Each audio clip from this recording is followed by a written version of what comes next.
মুসলিম কি আছে যারা বিশ্বাস করে যে পবিত্র কোরআন এবং বাইবেল এই দুইটাই আল্লাহর বাণী?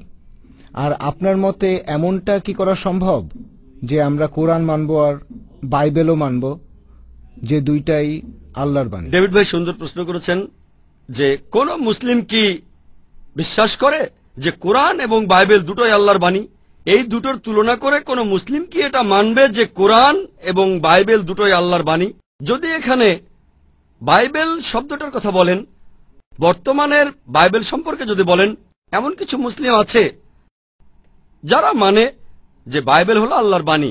তবে যারা কোরআন সম্পর্কে জানেন, সেই সব মুসলিম যারা পবিত্র কোরআন আর ইসলামিক শরিয়া সম্পর্কে জানেন, পবিত্র কোরআন আমাদের বলছে আমরা বিশ্বাস করব ইনজিলে আল্লাহ যে ওহী নাজিল করেছিলেন ঈসা আলাইহিস সালামের উপরে। যে মুসলিম ইসলামিক শরিয়া সম্পর্কে জানে সে একেবারে নিশ্চিতভাবে জানে যে ইনজিল অর্থাৎ যে ওহী ঈসা আলাইহিস সালামের উপর নাজিল হয়েছিল, আমরা মুসলিমরা সেই ওহীতে বিশ্বাস করি।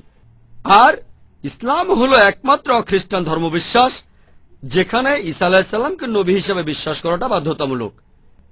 সেই মুসলিম না যে ঈসা আলাইহিস সালামকে বিশ্বাস করে না। আমরা মানি যে তিনি ছিলেন আল্লাহ সুবহানাহু ওয়া তাআলার প্রেরিত রাসূল। আমরা মানি যে তিনি ছিলেন মসিহ অর্থাৎ খ্রিস্ট। আমরা মানি যে তিনি অলৌকিকভাবে জন্মেছিলেন কোনো পুরুষের হস্তক্ষেপ ছাড়াই, যেটা অনেক আধুনিক খ্রিস্টানি বিশ্বাস করে না। আমরা মানি তিনি আল্লাহর আদেশে মৃতকে জীবিত করেছিলেন। আমরা মানি তিনি আল্লাহর আদেশে জন্মান্ধ আর কুষ্ঠরোগীদের সুস্থ করেছিলেন। আর পবিত্রকরণ বলছে যে ইনজিল হলো সেই ওহী যেটা নাজিল হয়েছিল ঈসা আলাইহিস সালামের উপরে। এখন যারা বাইবেল পড়েছেন তারা বুঝবেন যে বাইবেল এটা সেই আসল ওহী নয় যেটা ঈসা আলাইহিস সালাম বা যীশু খ্রিস্ট পেয়েছিলেন। যিনি বাইবেলের উপর একজন বিশেষজ্ঞ হন তিনি খ্রিস্টান অথবা হিন্দু অথবা মুসলিম।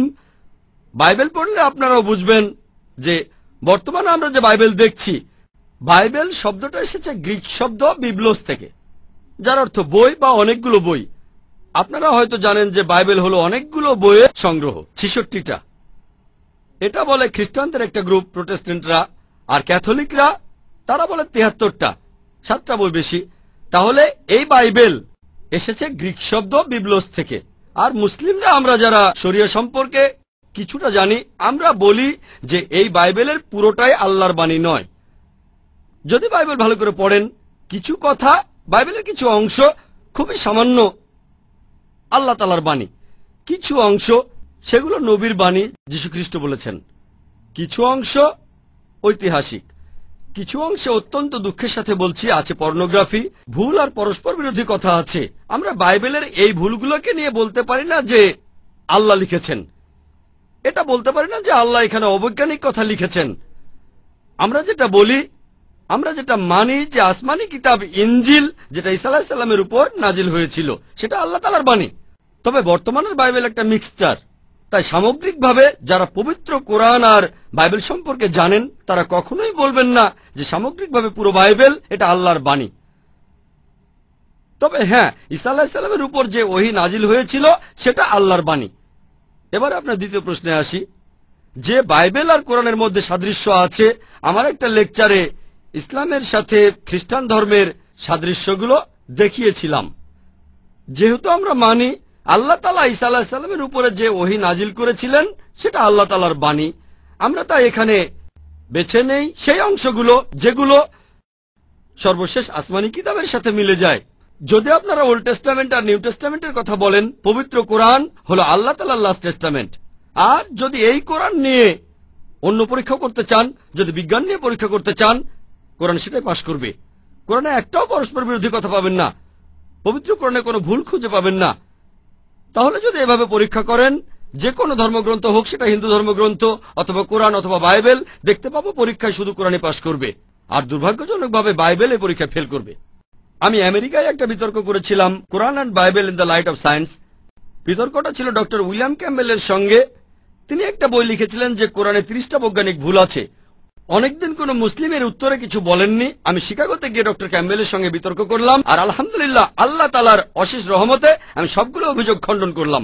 তারপর আমি বাইবেলের 38টা বৈজ্ঞানিক ভুল দেখিয়েছিলাম, তিনি সেগুলোর উত্তর দিতে পারেননি। এরপর আপনি বললেন আমাদের মধ্যে কি সাদৃশ্য আছে? হ্যাঁ, আছে। আমি যেটা করেছি, আমি পবিত্র বাইবেল থেকে সেগুলোই নিয়েছি যেটা কোরআনের সাথে মেলে। আর আমরা মুসলিমরা কোনো আপত্তি ছাড়াই এটা মেনে নেব যে বাইবেলের এই কথাগুলো আল্লাহ তাআলার বাণী। কারণ আরবিতে পবিত্র কোরআন, এটাকে আরো বলা হয় ফুরকান। ফুরকান মানে যেটা দিয়ে সঠিক আর বেঠিককে বিচার করব।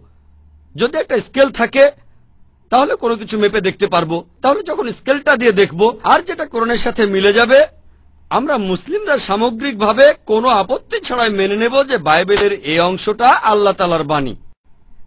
এখন বাইবেলের সাথে এমন অনেক সাদৃশ্য আছে, এখানে হয়তো সবগুলো বলার সময় পাবো না। তবে এই কথাটা আগেও বলেছি যে মুসলিমরা আমরা মানি যে ঈসা আলাইহিস সালাম আল্লাহ তাআলার প্রেরিত রাসূল। তিনি অলৌকিকভাবে জন্মেছিলেন পুরুষের হস্তক্ষেপ ছাড়াই। তিনি আল্লাহর আদেশে মৃতকে জীবিত করেছিলেন। আমরা মানি তিনি আল্লাহর আদেশে জন্মান্ধর কুষ্ঠরোগীদের সুস্থ করেছিলেন।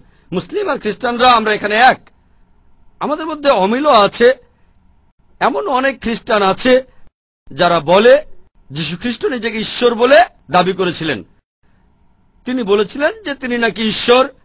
সত্যি বলতে, যদি বাইবেল পড়েন, বাইবেলে পরিষ্কারভাবে কোথাও এই কথা বলা হয়নি। স্পষ্ট করে এই কথা একটা জায়গায় তো বলা নেই গোটা বাইবেলের কোথাও যে ঈসা আলাইহিস সালাম নিজেই একথা বলেছেন পরিষ্কারভাবে যে আমি ঈশ্বর অথবা তোমরা আমার উপাসনা করো। আমি আবার বলছি, বাইবেলে পরিষ্কারভাবে কোথাও এই কথা বলা হয়নি।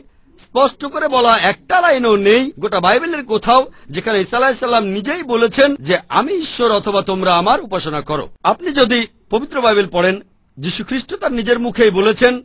এটা আছে গসপেল অফ জন 14 নম্বর অধ্যায়ের 28 অনুচ্ছেদে। যীশু খ্রিস্ট তার নিজের মুখে বলেছেন আমার পিতা আমার চাইতে মহান। গসপেল অফ জন 10 নম্বর অধ্যায়ের 29 অনুচ্ছেদ। আমার পিতা সবার চাইতে মহান। গসপেল অফ ম্যাথিউ 12 নম্বর অধ্যায়ের 28 অনুচ্ছেদ। আমার ঈশ্বরের